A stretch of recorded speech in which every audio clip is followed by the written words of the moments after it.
It's hard to believe, but we are about to kick off our fourth year in the American Conference. The teams that sat at the top of the conference a year ago replaced coaches, they lost key players, while UTSA enters the season with something every team wants: a third-year returning quarterback, returning production on offense, and a new play caller who could finally unlock another level for UTSA. The expectations are as high as they've been in a long time. We'll save our official record predictions for a future episode, but today we're diving into our offensive preview. The offense is the reason why so many people believe UTSA is in a position to make a serious conference run this season.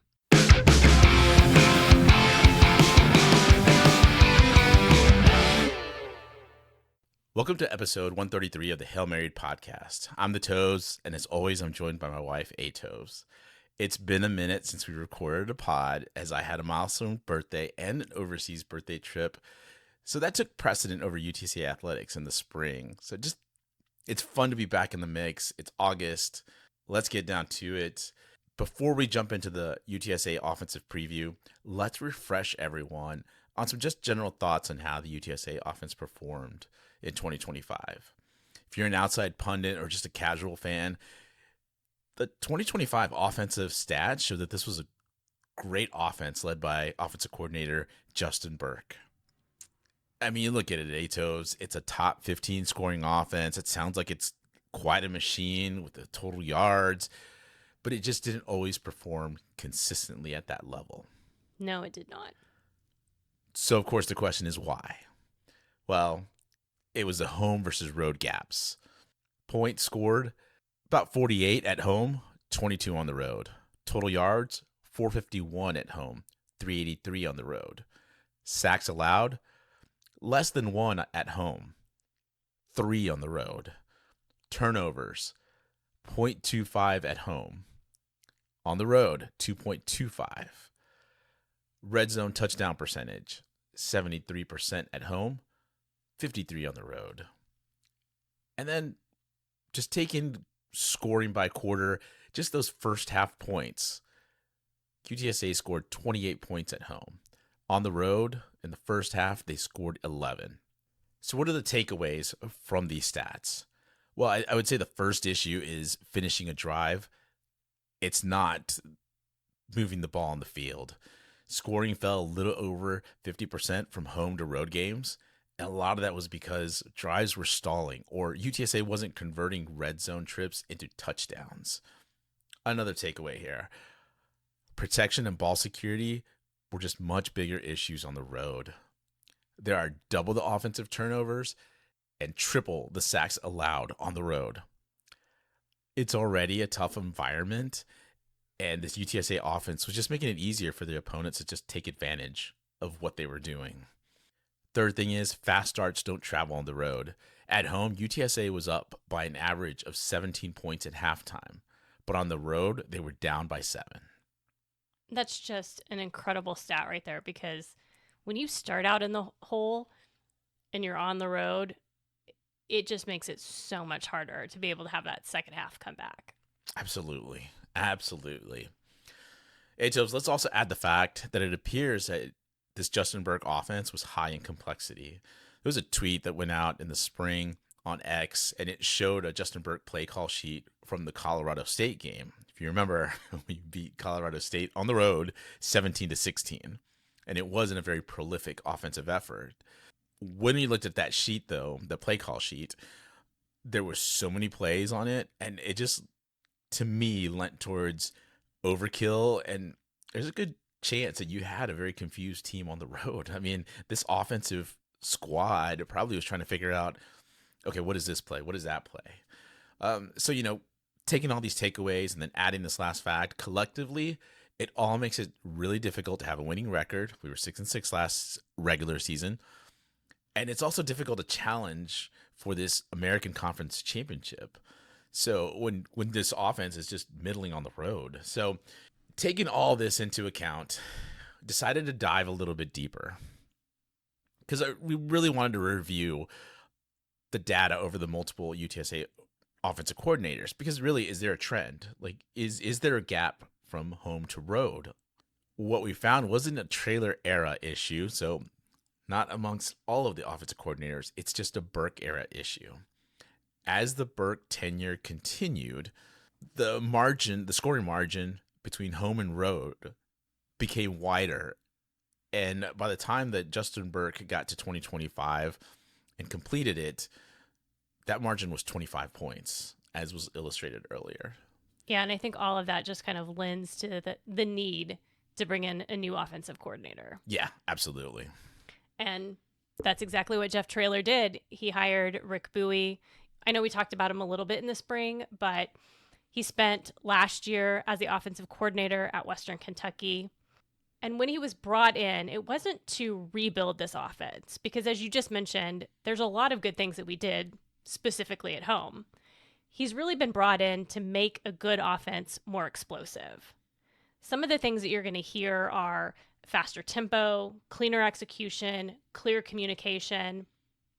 And then, as you mentioned, Burke's offense was complex. And, with the reality of this kind of year over year roster turnover, Traylor said he really wanted somebody who was skilled at installing and teaching that offense. He's a student of the air raid, but he has said several times that his offense is going to be dictated by the skill of the players that he has on the field and by what the defense will give him. So he's not going to be that kind of stubborn air raid coach. He really is going to play to the strengths of the players and give us the best opportunity to succeed on the field, whether that means running the ball or passing the ball. All right, well, let's move over to the position groups, and we'll go one by one on the offensive end. Now, what we're going to do here is we're going to talk about a key returner at that position group, and in some cases, we'll have a key newcomer to discuss. So I'll let you kick us off here with the quarterbacks, Tov. When it comes to quarterbacks, it really all starts and ends with Owen McCown. He's the only third-year returning starting quarterback in the conference. That's almost unheard of these days. Yeah. With the amount of turnover that you expect on your roster. To refresh your memory, last season he finished with just under 3,000 passing yards, 30 touchdowns, 7 interceptions, and just under 68% completion rate. But you got to remember when you listen to those stats, though, is that Owen played pretty much the entire season injured. Yeah. He had a lower body injury early in the season, and then he had a shoulder injury later in the season. So those stats are pretty impressive on their own. But given the fact that he was playing injured, they are very impressive.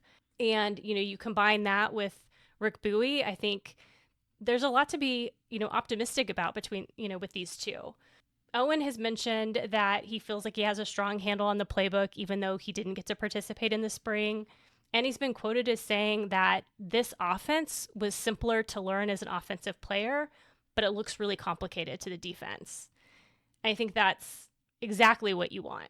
It's a change from the Justin Burke era, right? We've talked about that it looked complex, that it seemed complex, and the fact that he absolutely calls that out, guess we can say we were right about that Justin Burke era playbook. Right. If we don't get close to a conference championship this year with Owen coming back, I don't know how we get there in the future. I don't know how many times you've said that on the off season. It feels like all summer whenever we talk about UTSA football, that's the first thing you bring up. If we can't get close to this conference championship this season, do we ever get there? And you said it different ways, but it's just stuck in my ear too, because you're right. What is that next step? Because you went from a Frank Harris who was here for about ever, and then you changed over to Owen, who's been here 3 seasons. So it's one of those situations where the continuity, as you mentioned before, is big. So let's jump over to the offensive line, because one of those keys to making sure that that Owen McCown stays healthy is a good offensive line. And the key returner here is center Ben Rios. The biggest thing to call out for Ben Rios is that he's a smart player, and I think his line calls are going to be very crucial this season in keeping Owen upright. This year we have a lot of veteran returners on the offensive line, so there's a possibility that we won't see any newcomers starting this season. But, we We've had a number of injuries in the past, so you just never know when a spot's going to come open or when one of those players is going to just come in and really impress the coaching staff. So I think the key newcomer really to talk about on this offensive line is Sokopi Wallace. He's a junior transfer from Snow College. He played tackle, but there's a possibility that, he could challenge some of our returning tackles or potentially be somebody who's considered for a guard position. Yeah. He played 9 games over the last 2 seasons at Snow College and helped them to a top 15 JUCO ranking. Well, you know that with the trailers, and I'm talking about Jeff and Kurt, they really like to have that veteran returning starter. But the fact that your tackles are going to be kind of green, and it just depends on what happens with Jalen Garth and whether he either moves inside or stays outside. You could see, I could see why you mentioned right away why Wallace could be someone to keep in mind here for the future. All right, let's talk about our running backs. Again, whenever we talk about Rick Bowie, you're always going to hear us talk about air raid. And the assumption is that, again, he's going to be somebody who's going to lean more towards his receivers. But he has talked quite a bit about how excited he is with our running back room, and particularly with our key returner, Will Henderson. I think it's clear that Will Henderson is poised for a breakout season this year. He had 125 carries for 866 yards, 6 touchdowns, and he averaged 6.9 yards per carry, which was actually the same as Robert Henry, which I know might sound like it can't be the case just because we talked all season about Robert Henry having those like 75-yard runs. And we didn't really talk about that with Will Henderson, but it just kind of tells you how consistent he was with each of his carries. And I think it's certainly possible with his speed that we could be talking about a 75-yard run this season, maybe even more. Yeah, I mean, I would say that just to add to you there is that feels like he's always finding a way to get some positive yards. The other guy that in UTSA history that had that type of persona was Sincere McCormick. Now, Sincere McCormick wasn't a speedster. He's obviously much bulkier than Will Henderson. However, if you think that maybe Will can have some of that sincere patience and just allow blocks to develop and just make sure he hits the hole at the right time, yeah, we could certainly be talking quite a bit about just this new era of running back, UTSA running back, and Will Henderson. Yeah, and I would also anticipate that he's going to be used more in the passing game with Rick Bowie. He's someone that could take that short pass and turn it into an 80-yard touchdown. Yeah. A lot to look forward to here for Will Henderson.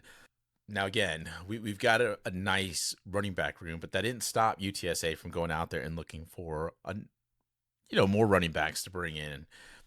So key newcomer, and we're going to say key newcomer, but it's really more of a boomerang because it's Brandon High, redshirt junior who transferred over from Cal, but previously at UTSA.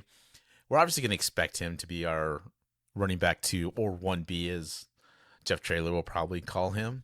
But to refresh our memories on him, he's more of a power speed back. He kind of runs behind his pads and just really more a between the tackles runner. And that was, I think, what that Justin Burke offense plus, kind of going back to Stein and Lunny was just kind of in between the tackles and just kind of grinding out some of these tough yards.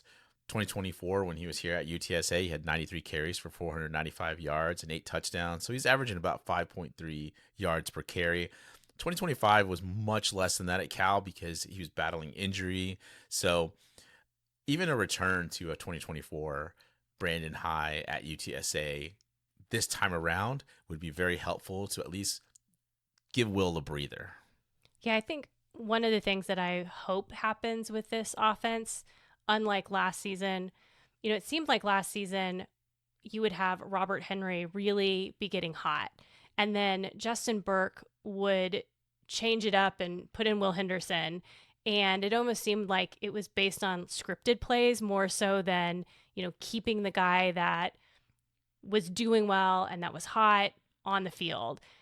I'm hoping and expecting that that'll be a little bit different with Bowie because, he seems to be less focused on those scripted plays and more focused on, doing the right thing for the team. I'm hoping that we're going to see, some more consistency there, whether it's Will Henderson getting more carries, getting less carries, like just kind of doing more of the right thing at the right time, then it's about, having that kind of scripted play. All right, Atos. It's time to move over to the wide receivers, and we've lumped in the tight ends here. I'm sure there's a lot of question from UTSA fans because we don't know who's going to take over the production for Devin McEwen. Devin McEwen went in transfer portal and landed at Ohio State. Through all of that, I would say that our key returner here that we want to highlight is A.J. Wilson. He had 31 receptions for 528 yards last year and 4 touchdowns. He averaged about 17 yards per reception. The guy made some plays whenever he had his hands on the ball. And I anticipate that in this Rick Bowie offense, based on the way that Rick is probably going to either move them around when they first line up, because there's not as much motion in this offense, that he'll be put in a good position to get open, make some catches in space, and then turn a small catch into maybe a longer one. And, we talked about that a little bit with Will Henderson. So a lot to like about A.J. Wilson. He was a deep threat last season. And I think this season, Owen mentioned that, at Media Day that he's going to see some more deep balls. So it's going to be fun to see when they do air it out that they're probably going to return a little bit more to the Jeff Traylor type of Gilmer days of throwing it down the field and just trying to get some chunk yards in the passing game. One of the key newcomers that we wanted to highlight, though, is TJ West. He's a redshirt junior, transfer in from Texas Tech, and there's been a lot of excitement around him. Now, in the past, at times we've had a lot of excitement about some of these transfer portal wide receivers, and they haven't quite panned out, but we'll see with TJ. He describes himself as a speedster with the ability to go up and get the ball, run intermediate routes, go from slot to outside. When they talk to him, he's got a lot of ambition this season. He wants to hit 1,000 yards. He wants to get 10 touchdowns. And honestly, one of the things that might get him on the field is if he truly is a speedster, as he describes himself, because I think in this offense, it's going to be important to have wide receivers that can get that kind of separation.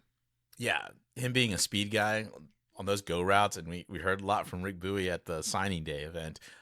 He loves to call that all go from his wide receivers. So yeah, seeing TJ get down the field, and if he can do what he says he can do, that's just going to be a great addition to our returning wide receivers. One other receiver, just to mention, just kind of a little interesting note here, is that we do have Will Traylor as a freshman in our tight end room. And if you've heard that last name, yes, he is related to Coach Traylor. He is Kurt Traylor's son. So this will be the first time there's a Traylor on the roster, and the first time that we've talked about in UTSA history having a head coach's nephew playing. So it'll be interesting to see how he does and how he progresses in our offense. Before we get to UTSA Soccer, let's talk about some of the question marks for this offense heading into the 2026 season. All right, Atos, first one is for you. Will simplifying the offense under Rick Bowie fix the road offensive issues? If the complexity under Burke was truly the root cause, then I'd say yes. But if we don't see that gap narrow, then I think we can assume that we haven't really identified the correct root cause at this point. I agree. I think really all you're looking for from this Bowie offense on the road is for them just to perform a little bit better. If they're able to just elevate some of those numbers, it gives them better opportunities for them to score. And again, we talked about the fact that going into halftime, they were usually down 7 points, down a touchdown on the road at halftime. You hit it on the nail when you said, look, you're digging a hole for yourself. So cleaning up those mistakes on the road, being able to score when you have the opportunities, these are going to be big for this UTSA offense. My biggest question right now is who is going to be QB2? Because Owen is in his last season, and it just doesn't feel like we have that heir apparent identified. But it also doesn't feel like we have someone that the coaching staff really feels confident in to, come in and play should, Owen get injured, or, if he does something silly like, forget to put his chin strap on as tightly as he's supposed to and his helmet goes flying off. So who do you think is going to be QB2? Well, I think we start off with Brandon Tennyson as a QB2. Like I said before, with the offensive linemen, the Jeff Traylor era is big on keeping those veterans in wherever they're at. So I don't think he's really going to want to switch a QB2, but I would still say watch out for Max Gerlich. I'm a Max Gerlich fan. I think that he's got the right build for this Rick Bowie offense, and we watched him in 2025 spring practices, and we saw that he was thrown into some tight windows in practice, but again, it was practice. It wasn't on the field during game situations. So it'll be interesting to see how he continues to develop, but I think we're still going to be in pretty good hands with Brandon Tennyson. The concern will always be is his height. Sure. All right, A-Tobes, now that we've kind of settled on QB2, let's give you the final question.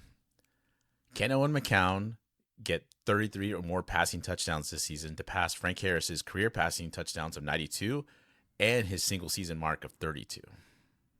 I think it's not only possible, I think it's probable with this new offense, and assuming that Owen's healthy. Last season he had 30 touchdowns, and arguably that was not his best season. So to get to 33 or 34, I think is very likely. Before we go, let's talk about UTSA Soccer. They are about to kick off the season this week with an exhibition game, and for the first time in school history, UTSA was picked second in the American Conference in their preseason ranking. It was really cool to see. I mean, thinking back to everything that Derek Pittman has told us when he first got to UTSA back in 2018, and the state of the program and all the work he's done to, and the various assistants that are under him that have come and gone, that he's been able to improve this program year by year and finally get to the point where it felt like in CUSA that last season where they get to the conference tournament, it felt like, well, we might be able to get some more conference tournaments in CUSA, but then we move over to American Conference, and then it takes us a couple of seasons, actually 3 seasons, before we finally get to the conference tournament and we win it. So, Derek Pittman gets into a conference tournament and he wins it, which is obviously great. So we want to make sure that he gets into those conference tournaments. But, the other thing is, look, sure, they were picked second, but Memphis is that juggernaut. Look, Brooks Monahan has done an excellent job at getting Memphis to where they are. Last season, even though they lost to UTSA in the conference tournament, they still got a berth in the NCAA tournament. So it's always going to be difficult to knock off Memphis, but it really speaks well of UTSA and where the state of the program is, that we are essentially second to Memphis.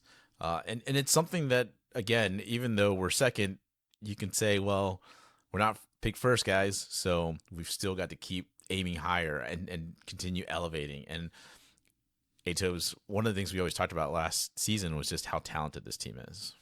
Yeah, and it's once again a young roster. Last season we talked about how many freshmen that they had. This season, if you look at freshmen and sophomores, we have about 19 versus junior seniors. There's 10. So again, we're still weighted on, a younger roster. But, the important thing is a lot of those freshmen that we talked about last season really got key playing time and were some of the key contributors. And they're back this season. So they have one more year of experience. We're looking at Brooklyn Bailey, Ava Jackson, Bree Kerrigan, Leah Varela. It's hard to believe that some of them are redshirt sophomores, just because they seem like, they should be the veteran senior leaders of the team. Yeah. So, and again, that's one more reason why, look, we're picked second. We're weighted heavily as a young team. I mean, obviously that really tells you the level of talent that we have here at UTSA. And it speaks a lot to Derek Pittman and how he's able to have a young roster last season and find a way to guide that team to a championship. Like, we don't see that often in many of NCAA sports. So it's just great to see his leadership and what he's been able to do. So you talked about, there's an exhibition game this week, and UTSA kicks off on Wednesday, August 5th, with an exhibition against UT Austin at Park West at 7:30 p.m. It is going to be hot. It's going to be stifling. Hopefully it's not too bad for the players. It's going to be tough for fans. But, it's, I think, going to be close to triple digits at game time. At least that's what I looked at when I was looking at the weather apps. So think about that as you head out there to cheer on the UTSA soccer team. But yeah, I think it's going to be a great opportunity to see, how UTSA comes out and plays. Likely, Coach Pittman is still kind of working through some lineup changes. He likes to kind of move different players around, and so he's probably trying to kind of solidify his roster before he opens the season. He does have one other exhibition game that will be on Saturday at Texas A&M Corpus Christi. And then next Wednesday, August 12th, the team is opening their regular season against Texas State at Park West at 7:30. So, it's always one of those kind of anxious moments when you're playing a rival, but when you're opening your season playing a rival, it just kind of takes it up a level. So I think he's going to definitely want to get all of those last minute, changes and get that roster solidified in these next two exhibition games. Hopefully we can get as many people out there against Texas State, because that should be a rowdy atmosphere. Yeah, I'm looking forward to it. Well, I think that about wraps it up for us on the Hail Married podcast. I'm A. Toves. And I'm the Toves. We'll be back soon with our defensive preview and more soccer updates. Birds up.